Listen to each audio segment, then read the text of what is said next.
Doing a little hip series. Zoom in on this one, will you? On your back, knees partly bent. Swing them side to side.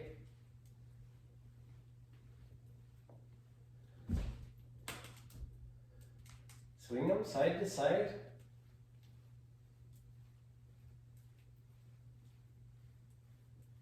Knees should come to the same spot over and over. Legs should stay parallel.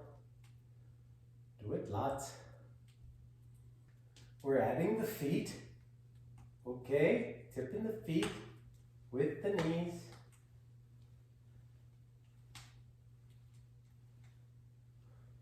Do it lots. A little bit of pressure management. And the feet are tipping. We're building and progressing. Do it a lot. Pressure management, edging. Now we're going to steer the feet.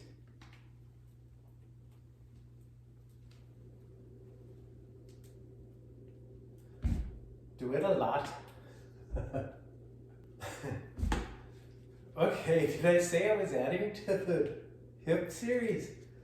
Moguls, put your legs together. Bring them up. Back side of a mogul. Swish them around the trough and up the back side of the mogul again. Point them down and swish the back side of the trough and up the back side of the mogul again. Try it lots.